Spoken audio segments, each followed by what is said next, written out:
The position is that from 12 o'clock this morning, the accident and emergency services at the Mid Ulster Hospital were in fact removed.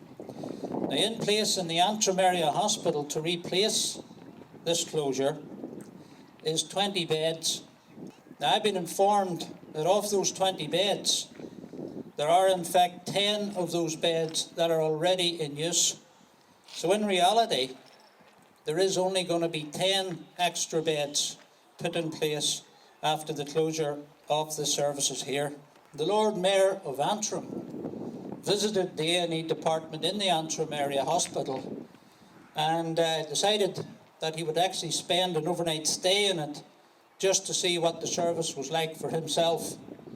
I don't know whether he's aware of it, but certainly the representatives and the shop stewards are well aware of it, is that they were instructed, the porters were instructed to remove the catalogue or the log of trolley weights that were in that hospital or in the A&E department out of the way so that he himself wouldn't see and wouldn't experience the true chaos that is in the Antrim A&E service. It's just one example of the massive cover-up that has been taking place in Antrim Area Hospital.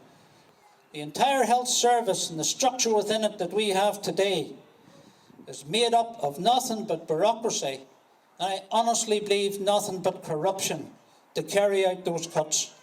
And these are the people that are in position here today that is running our health service on our behalf without any care for patients and any care for the staff that they have to represent. But I'm glad that we are here together, because the first point I'd like to make is that the need to campaign against these cuts is pressing. And it's no mistake that they have made bringing out the Public Assembly Bill for consultation at this time. The people that are implementing these cuts are human rights abusers. We were promised a Bill of Rights, and we were asked 10 years ago to say, what do we need? And health was right up there. You know, the right to life, the right to health, irrespective of where you live, irrespective of social class, irrespective of colour. And we gave them a list of the rights that we said, these are the basic rights that we need to exist as human beings with dignity and respect. And they came back to us and they said, you can have two rights, the right to vote and the right to be British or Irish. The right to health, you can understand why they left that out, because with cutting the services, there are people who are not going to get the right to health. They are being denied access to very, very basic rights. And that's why we're here today as Anti-Poverty Network to say that everybody, irrespective of political opinion or race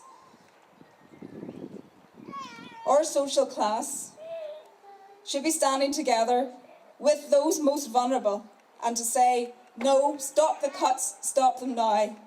Thank you, good luck. I have worked and I will continue to work to fight against these cuts.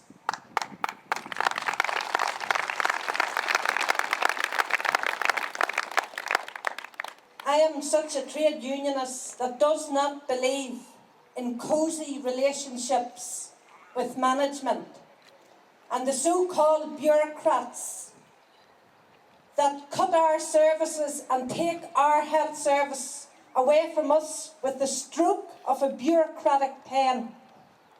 And that's exactly how it is done. Well-paid bureaucrats put in place to dismantle these services. And when there are no services, they are the people who will be able to afford private health care.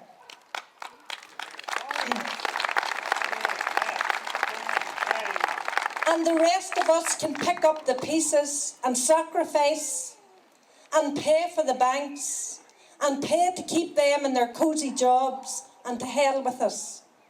But I don't think so, because we are not going to let that happen. Because we are the many and they are the few.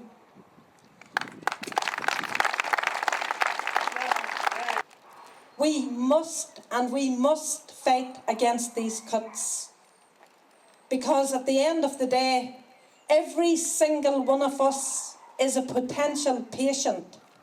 Every single one of us will need health care at some stage in our lives. Just not Michael McGimpsey. A lot of politicians have turned up at these rallies. And they are disingenuous and dishonest because they have agreed to the cuts. And then they come out and pretend that they are opposed to them. How can you be opposed? How can you be opposed to cuts and then go and implement and agree the implementation of those cuts?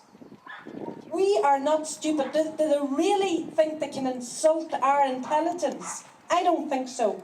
We're not stupid. I won't keep you here all night. What I will say is, there's a leader in every single one of you. Don't depend on your politicians. Hold your trade unions to account. Hold your politicians to account. And come out, organise, and fight these cuts. This health service belongs to us as a public health service. We have not given those people permission to take our health service. Continue to organise and fight. Thank you. And I think it is time for everybody in this country to stand up and send a strong message to the Northern Ireland Assembly and to the politicians. You will not take one service from us, you will not take one job from us, and you most particularly will not take the lives of the people in Mid Ulster without a fight. Yeah. And to our politicians, if you will not stand up in the Assembly and do what you can do at a stroke of a pen and a vote in the Chamber and stop these cuts, then get the hell out of the Assembly and put people in who will fight for this community. Enough is enough. You'll claim the expenses, you'll make the speeches, but you won't fight the battle that the people need. And our problem is, this service is going down the Swanee and people here are being left with nothing. That's not acceptable. Dr. Deeney said if A&E closes, Mid Ulster is unsafe. So every one of us living in Marfelt, our children, our brothers or sisters or mothers or fathers or grandparents, we are living in an area which is unsafe. Now this is a man who's seen Omagh close, there's a man who went to Scotland, he's seen Dungannon close. He is far better placed to make that decision than people up in that trust, people, accountants, businessmen who don't have a clue about health.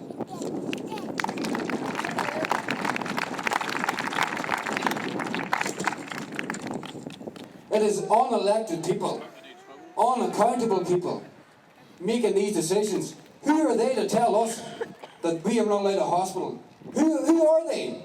Did you elect them? Did anybody in this crowd elect these people in the Northern Trust? No, but we didn't elect them. Why are we letting them make these decisions? Why are our politicians allowing them to make this decision? Shame on them.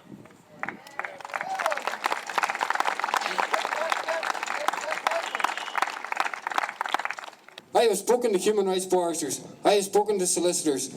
We will now take on the Assembly. We'll take on every political party who voted for these cuts. We'll take on the Northern Trust and we'll take them under Section 75 equality laws. There is a new child poverty law, and again, another legal case will hopefully be launched against the Assembly, against every political party who made these cuts, and against the Trust, as they are legally bound to ensure the health of our children.